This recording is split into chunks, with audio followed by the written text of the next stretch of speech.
All right, today we're going to do a deep technical dive into a really fascinating 2025 Nature paper by Swanson and his team on what they call the virtual lab.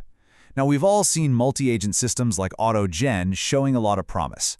But what's different here, what's really novel, is how this work structures AI collaboration to actually mirror a formal, interdisciplinary scientific team.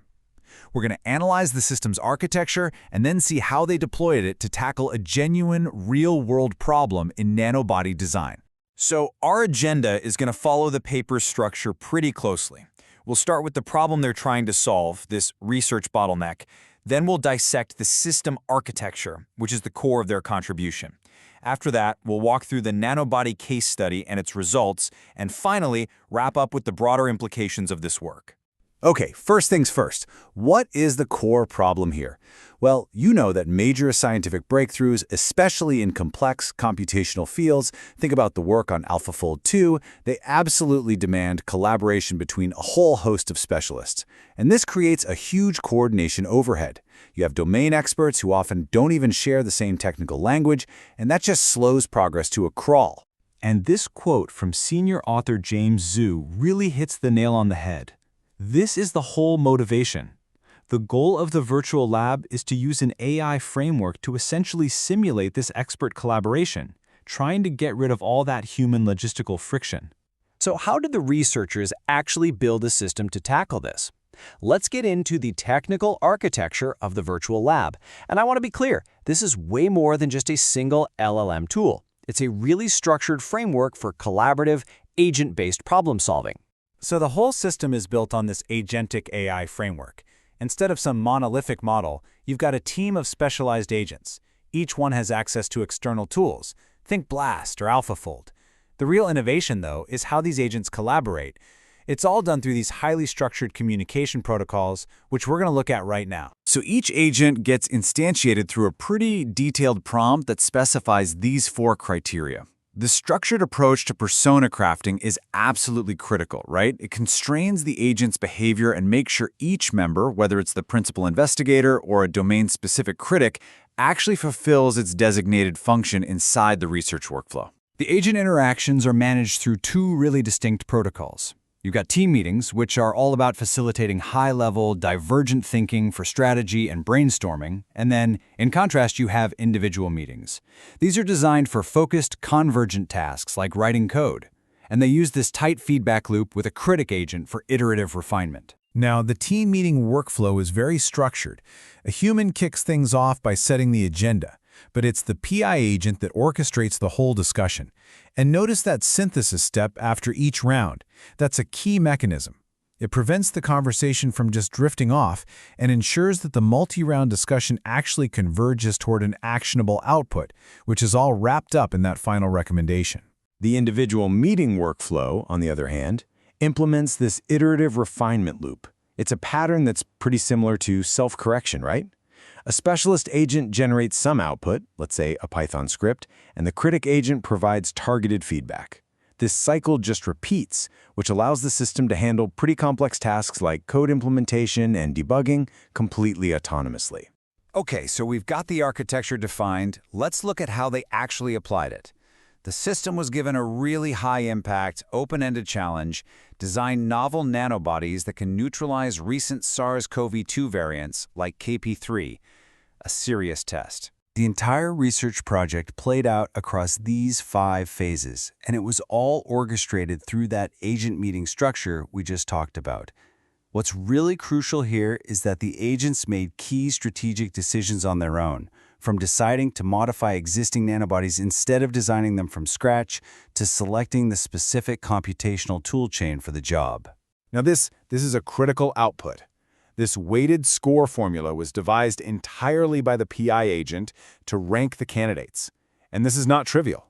It's a synthesis combining a sequence-based fitness score from a protein language model, ESM, with a structure-based binding confidence score from AlphaFold and a physics-based binding energy from Rosetta.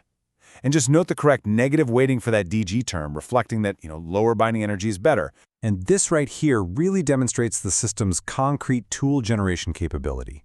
During one of those individual meetings, the ML specialist agent wrote and then debugged this exact Python function. It interfaces with the ESM model to compute log likelihood ratios for point mutations, which form the first high-throughput screening step of their whole computational pipeline.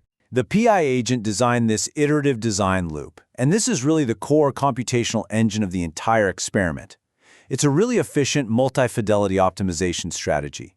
See, it uses a computationally cheap model, ESM, for a broad initial screen, and then it applies the more expensive, higher fidelity physics and structure models, AlphaFold and Rosetta, but only to the most promising candidates. The top results then get fed back in for the next iteration. Really smart. So, the big question: did this AI-designed workflow actually produce valid scientific results? Well, the paper presents both the in silico optimization metrics and, maybe most importantly, the experimental wet lab validation. So first off, the computational results confirmed the optimization was actually working. As you can see here for the NB21 nanobody, the ESM log likelihood ratio of the top candidates improved across each round.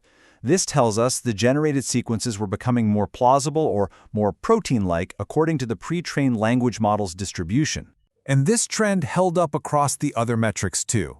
The consistent improvement in AlphaFold's structural confidence and Rosetta's binding energy, well, that demonstrates that the optimization wasn't just gaming one single score. The rising overall weighted score reflects genuine improvement across all three evaluations: sequence, structure, and energy. Okay, now for the really critical part, the wet lab validation. Of the 92 final designs they synthesized, an impressive 93.5% were expressed and soluble. And this is a huge hurdle in computational protein design, where so many in silico designs just fail to fold correctly in the real world. This high success rate strongly suggests that the ESM fitness screen was really effective at filtering out biologically unstable mutations. And here it is, the ultimate scientific payoff. The whole process yielded 2 brand new nanobody candidates with improved binding to modern SARS-CoV-2 variants. This provides direct, hard evidence that the system can autonomously navigate a complex design space and generate experimentally validated, impactful scientific discoveries. It actually worked. So what are the broader implications of these results? In this final section, we're going to dig into the paper's discussion on the current limitations and really the future of this AI as a partner paradigm in research. The authors are really transparent about the system's current limitations. You've got knowledge cutoffs, which mean the agents can't access state-of-the-art tools without someone manually updating them. Prompt engineering is still a thing. You need it to prevent vague outputs. And fundamentally, the system's ceiling is defined by the accuracy of the scientific tools it's orchestrating. You know, the classic garbage in, garbage out constraint. But even with those limitations, the level of autonomy here is just striking. Look at this number. The human researcher contributed just over 1% of the total text generated during the project. Their role completely shifted from being an implementer to being a high-level strategic guide, just setting the agendas for the agents to go and execute. And this really brings us to the final, provocative thought from the paper. For a long time, we've used AI as a tool, like a better calculator or a structure predictor. But what this work strongly suggests is a move towards a totally new paradigm, where autonomous AI agents can act as genuine collaborators in the creative, messy, and complex process of scientific discovery itself.